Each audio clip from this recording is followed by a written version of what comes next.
this lesson. So I am going to do a lesson on some words I was asked. Yesterday's lesson, I was asked to do some words yesterday, but I didn't do them today because I wanted to pick a different word.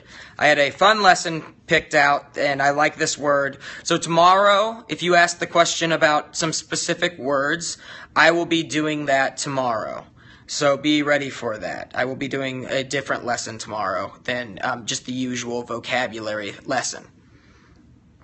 So today's lesson is a word that is used a lot. And I know I've been saying this because I've been trying to pick words that you will see a lot in the English language and that you will hear a lot if you go to an English-speaking country, especially America, or you will hear in university or hear in your job.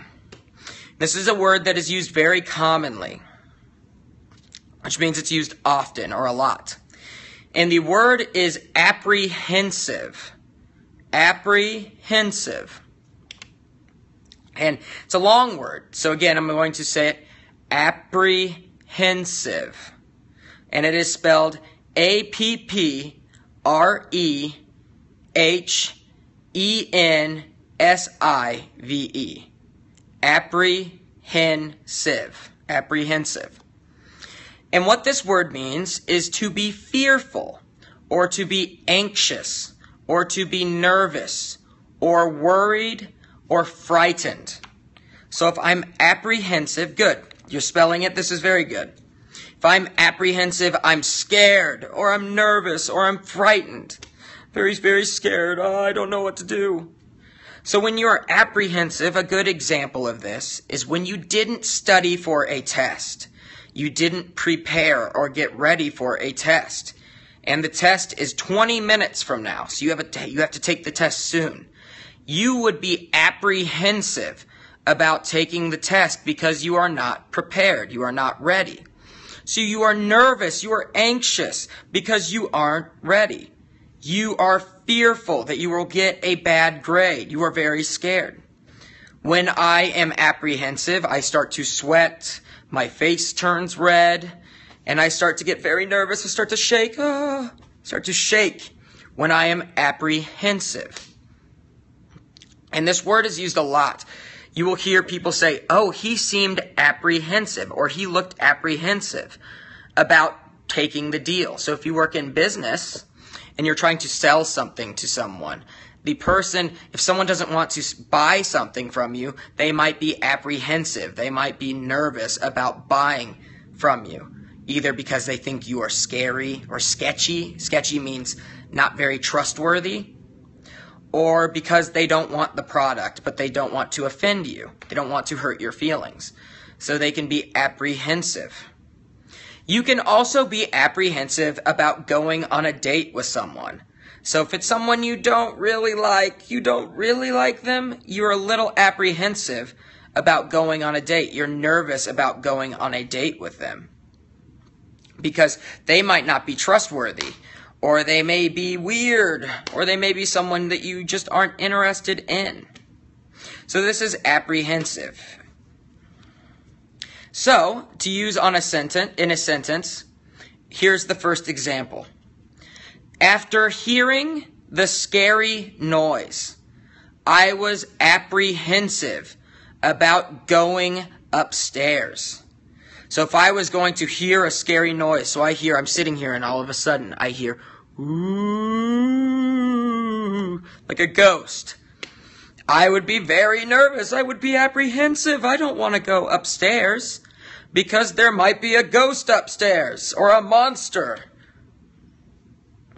So I would be apprehensive. I would be nervous, or I'd be fearful or scared to go upstairs.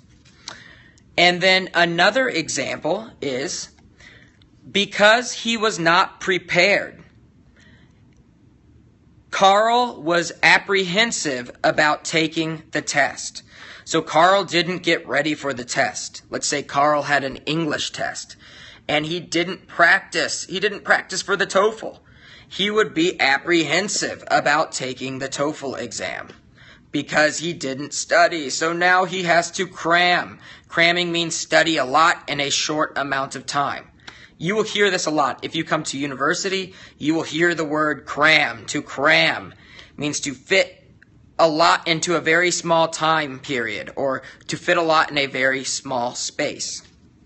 So this would make him apprehensive to take the test because he is nervous that he is going to do badly. He is fearful that he will do badly. So this is apprehensive, to be apprehensive. And I was going to do my lesson in my basement because I'm apprehensive about my basement. My basement scares me. So I'm going to try to go down in my basement and show you why it makes me apprehensive, because it's so scary. So follow me, and you will understand why I'm fearful of my basement. Let me know if the connection is bad. So we have a lock on my basement because it's so scary. Makes me apprehensive. I'm kind of scared right now. So here is my basement.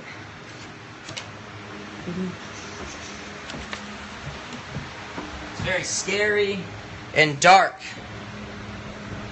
Very, very scary and dark. It makes me apprehensive. Makes me nervous to come down here because it's so big and scary.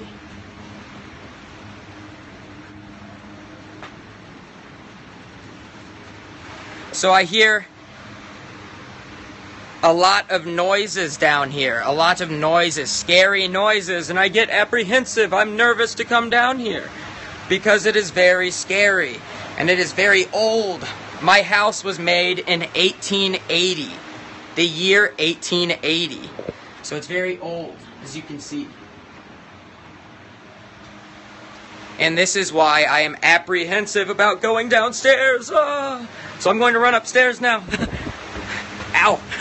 I'm going to fall down the stairs. I'm going upstairs, going upstairs. Okay, what is a basement? That's a good question. A basement is a lower floor of a house that is underground.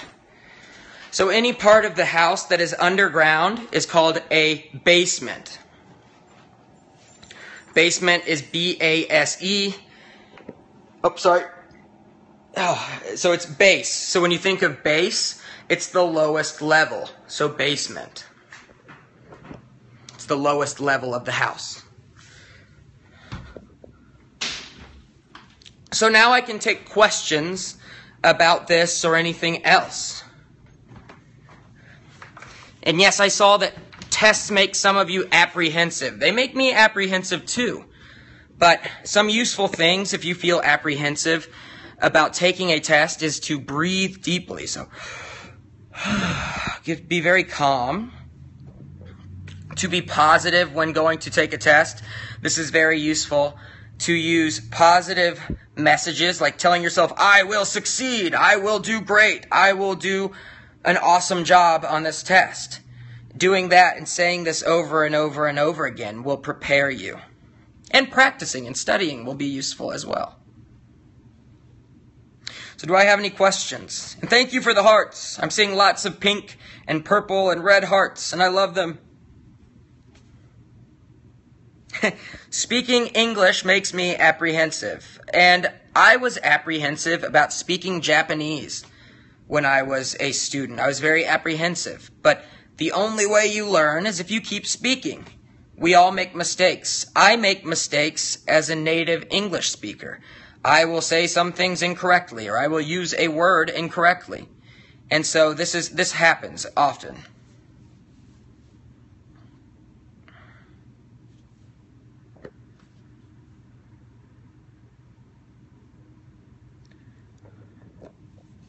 So, yes, so just speak more English, speak more English. The question is, how do you pronounce